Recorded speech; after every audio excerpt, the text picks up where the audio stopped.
Moving on from there. So y'all, we wanted to clarify what was going on with Monica and Bill Kodak Black. Now I talked to y'all about this and I told y'all I didn't know what was going on, but I just didn't like whatever was going on. I don't know if I necessarily thought that she was dating him, but I wouldn't put it past her because she loves to, she loves to be around people that are just, the hood of the hood, the bottom of the barrel. We're scraping. No disrespect, but to me, she likes to be in the hood so much. It's almost like she has to prove a point. Even though I used to feel like Monica, Monica was that girl for me. You know what I'm saying? I always liked how real and sweet and humble and just down to earth she seems. But then, I feel like when people ignore, and I guess because I'm not a celebrity, I have the allowance of feeling this way. But I feel like there are certain people in the celebrity community that are really fucked up human beings. And they may be talented, but that doesn't mean they need to be endeared to the public by everybody, especially not Black women. You know what I'm saying? So, especially when they've said things against Black women. So, for me, I think this Kanye West thing is a perfect example of why I have a problem with Monica and people who do shit like this. You guys don't uphold any boundaries. A man should not be able to do and say all of the things Kodak Black has said and done, and then still have the support of someone who we hold dear in our culture, like Monica. You know what I'm saying? That shouldn't happen, but it does. So when the Jewish community is able to come together and pull their resources from someone they believe is gaslighting them, Black people all want to turn to each other and talk about how, somebody else should be making sure that that's the response to when, people say offensive things about Black people. But it's like, I stopped fucking with Kanye when he said slavery was a choice. I have not given a fuck about anything Kanye has done since he said slavery was a choice. And I meant that shit. Everybody wanted to slowly but surely drift back into him after the gospel music, after the, the Yeezus album, all of that shit. Y'all want to act like y'all. No, I'm still not fucking with him. Lyrical and listen to the album, nigga. I am not really here. I'm in the car, but I'm not here. Okay. And that's because I have standards for the people that I am going to champion. And I'm not going to champion somebody that gaslights me and gets up there as a representation of a Black person and says things that malign and go against what we know to be our reality. There are some truths about the fact that Black people like to stay in a regressed mindset and believe themselves to be victims, because in fact, that's exactly what y'all employed with Kanye. When Kanye was saying fucked up things about Black people, y'all wanted us to forgive him. When he said fucked up things about the Jewish people said, nah, nigga, we are taking all of our access from you then, since you feel that way. And to me, I have no problem with that. And I'm looking at Black people like, well, that's y'all fault. I'm not going to say we, because I don't fuck with him. I'm going to say that's y'all fault. Because just before he said the things about the Jewish community, 50 Cent ass was sitting online talking about how we need to forgive Kanye. And everybody was like, but you can't seem to forgive your fucking son. You can't seem to have this same temperament for your own fucking kid, but you can have it for Kanye West. But then as soon as the Jewish people say they not fucking with him no more, now all you niggas want to say that, oh, y'all ain't fucking with Kanye now. But you championed him when he said bad stuff about Black people. And then y'all expect somehow to get the same response when somebody says something derogatory or bad about Black people in our situation and validating our experiences. Just the fact that he was able to be deleted from these people's money like that. Like, these motherfuckers is dropping this nigga all over the place. I was just like, God damn, they closed his school? Shit. Pulling all of the access away from him. That should let you know something. We know what that should let you know? That what he was doing wasn't working. Okay?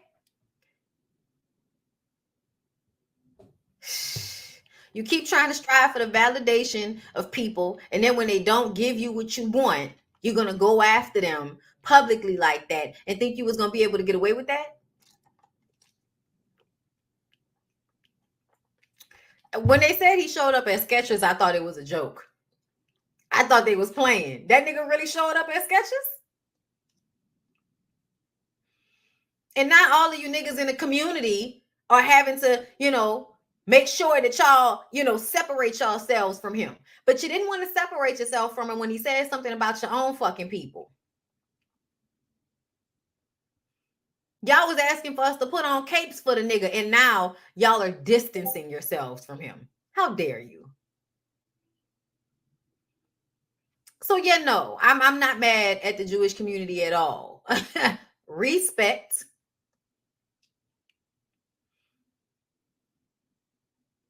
Like, I'm just not. Because at the end of the day, if we had the same morals about this type of thing, then maybe we could have a different conversation.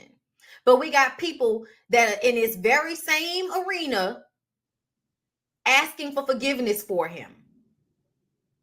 He even said he wanted to be a white man in power. How? You can't be white. So how did you think you were going to be able to be a black man? Like, it's the Clayton Bigsby of it all. It's the becoming a fucking character from a Dave Chappelle skit.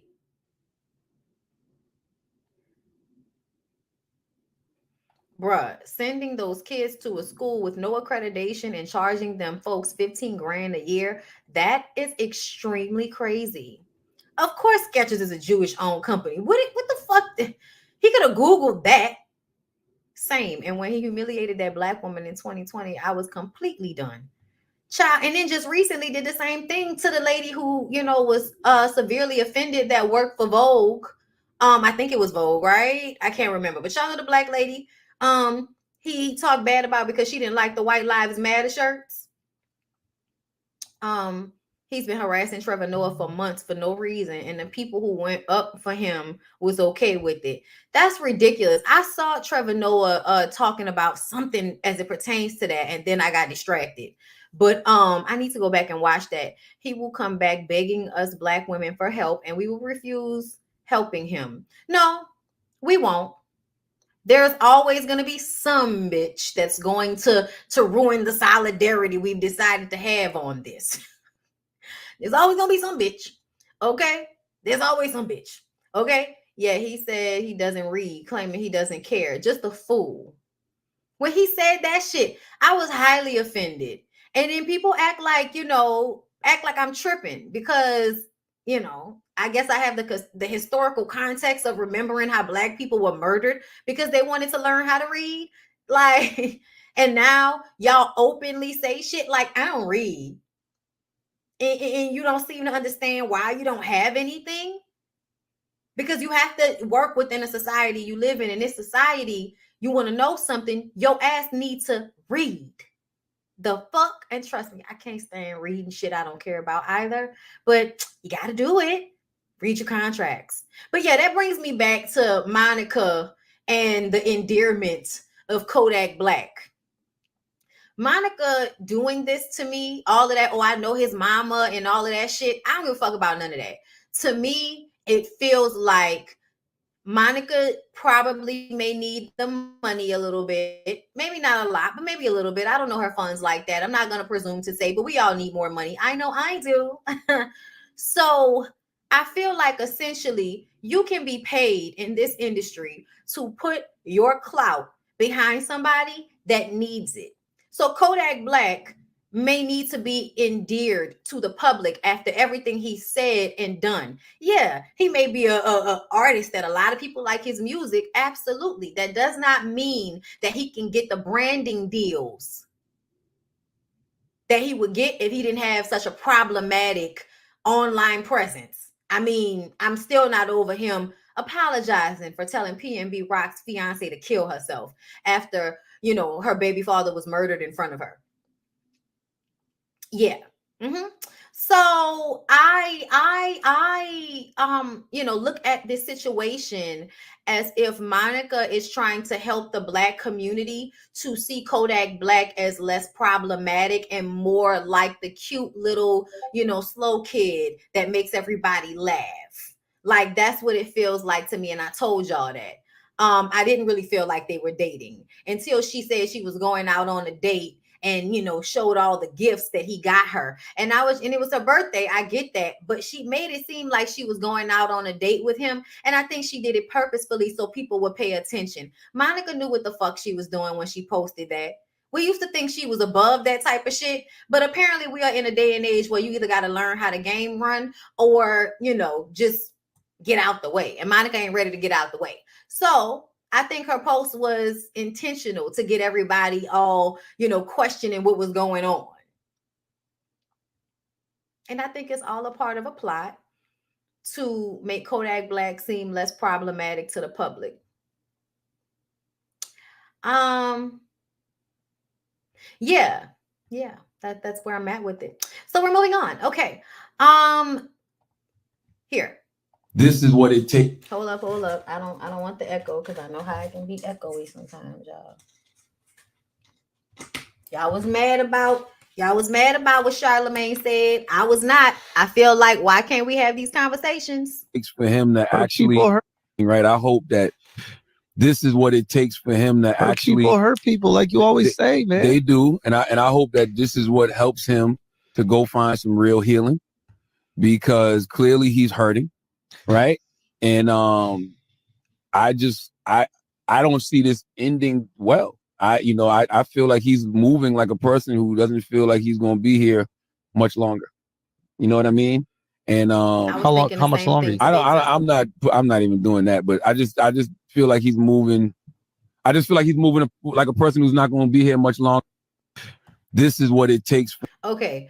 So apparently Kevin Durant got upset at the commentary that Charlamagne was making about Kanye and how he's acting like somebody that may not be here for a long time. Self-sabotage, losing everything. Yeah, a lot of people who lose all of their money definitely, unalive themselves. It happens. And I feel like it's a real conversation to have. I don't feel like the conversation was being had without any compassion. So for Kevin Durant to come out of the woods and say that's a nasty combo these men are having, like, dude, like, what? It wasn't nasty. It was a real conversation about watching a man publicly implode and how that is a sign that he may not be on this earth for much longer. It's a sign that something deeply is wrong here and help is needed. There was nothing nasty about it for me. So I just kind of feel like, shut up. Like, shut up, Kevin. Shut up. Like, you can't even tell the truth anymore. Like, just as overly sensitive as you want to be. This man can get online and say all of this outrageous, crazy shit that gaslights and upsets people all over their fucking timeline. And we can't say that this nigga acting like somebody that might be on his way out. Go to hell. Anyway, moving along, y'all.